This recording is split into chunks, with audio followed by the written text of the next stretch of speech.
6 माह गुजरने के बावजूद भारत अभी तक ऑपरेशन सिंदूर की बृतनाक शिकस्त भूल नहीं पाया। गुज़िश्ता रोज एक बार फिर भारतीय army chief general Upendra Dwivedi ने पाकिस्तान को धमकी देते हुए कहा है कि मे का तनाज़ा तो सिर्फ ट्रेलर था, फिल्म तो अभी शुरू ही नहीं हुई। ट्रेलर के बाद सब कुछ 88 घंटों में खत्म हो गया। मुझे भारतीय आर्मी चीफ की इन गीदड़ भभकियों से फिल्म शोले का वो ट्रेलर याद आ गया कि जिसमें गब्बर सिंह पूछता है कितने आदमी थे? 2 आदमी। मगर यहां भारतीय आर्मी चीफ के लिए अमरीकी सदर का जवाब ही काफी है, 7-0। इसी फिल्म में एक जगह पर गब्बर सिंह कहता है कि जब बच्चा रात को रोता है तो मां उसे चुप कराने के लिए कहती है चुप कर जा वगरना गब्बर सिंह आ जाएगा। गुज़िश्ता 6 माह से कुछ ऐसी ही हालत भारत सरकार और भारतीय आर्मी चीफ की भी दिखाई दे रही है। जब से ऑपरेशन सिंदूर में पाकिस्तान से मुंह की खाई है, इसके बाद भारत की रातों की नींद हराम होती दिखाई दे रही है। दुनिया भर में रुसवाई और जलालत से कहीं मुंह दिखाने के काबिल नहीं, और अब भारत में कहीं पटाखा भी बजता है तो इसका इल्जाम भी पाकिस्तान पर थोप दिया जाता है।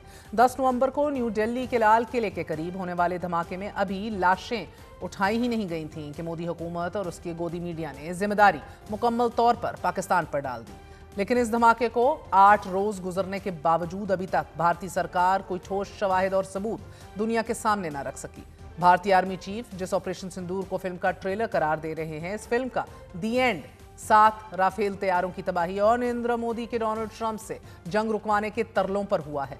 फिल्म शोले में जिस तरह गब्बर सिंह को हलाक करने का सीन सेंसर करके उसे सिर्फ गिरफ्तार करते दिखाया जाता है, बिल्कुल उसी तरह भारतीय कौम से ऑपरेशन सिंदूर की तबाही और बर्बादी के मनाजिर छुपाने की कोशिश की जा रही है। भारतीय आर्मी चीफ को अब इस जोन से बाहर निकल आना चाहिए कि मे की जंग सिर्फ एक ट्रेलर था। अगर ये ट्रेलर था कि जिसमें 7 भारतीय राफेल तैयारों की तबाही और एयर डिफेंस सिस्टम S-400 की बर्बादी हुई, तो फिर पूरी फिल्म भारत के लिए कितनी भयानक होगी, खुद तसव्वुर कर लीजिए। भारतीय आर्मी चीफ ने दावा भी किया है कि भारत मुस्तकबिल के लिए पूरी तरह तैयार है, और अगर पाकिस्तान हमें ऐसा मौका देता है तो हम उसे बखूबी सिखाना चाहेंगे कि एक जिम्मेदार मुल्क अपने हमसायों के साथ कैसे पेश आता है।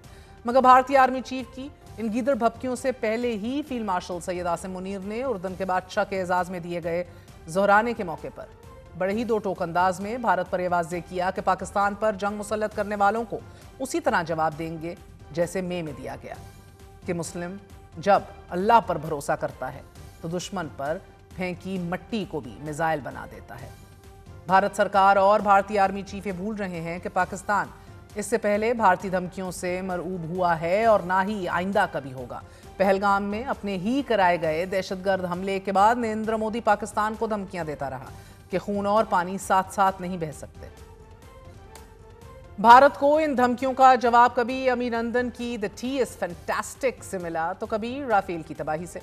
अब भारत सरकार और भारतीय आर्मी चीफ की बौखलाहट इस कदर बढ़ चुकी है कि भारतीय आर्मी चीफ पाकिस्तान से शिकस्त पर कभी एक बयान देते हैं तो कभी दूसरा।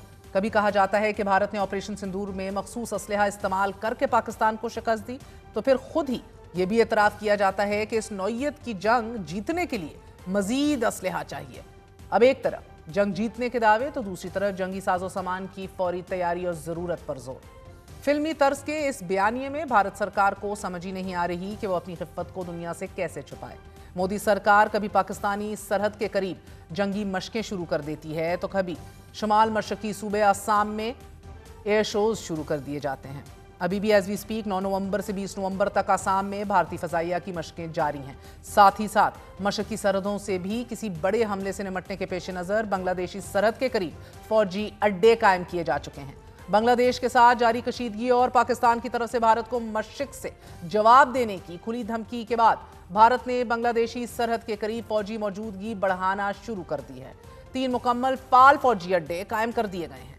ये फौजी अड्डे ऐसे वक्त कायम किए जा रहे हैं कि जब बांग्लादेश में भारत के खिलाफ खौफनाक गुस्सा सामने आ रहा है। शेख हसीना वाजिद के जरिए बांग्लादेश पर हुक्मरानी करने वाले भारत को अब बांग्लादेश के अवाम पहचान चुके हैं और मोदी सरकार की कासालेज शेख हसीना वाजिद मुल्क से न सिर्फ फरार हैं बल्कि उन्हें सजाए मौत भी सुनाई जा चुकी है। भारत की जानिब से नए फौजी अड्डों का कयाम ऐसे वक्त सामने आ रहा है कि जब पाकिस्तानी बहरिया के सरबराह ने ढाका का दौरा किया और पाकिस्तान बहरिया का जहाज PNS सैफ बांग्लादेशी बंदरगाह चटगाम पर लंगर अंदाज है। 4 रोजा दोस्ताना दौरा है।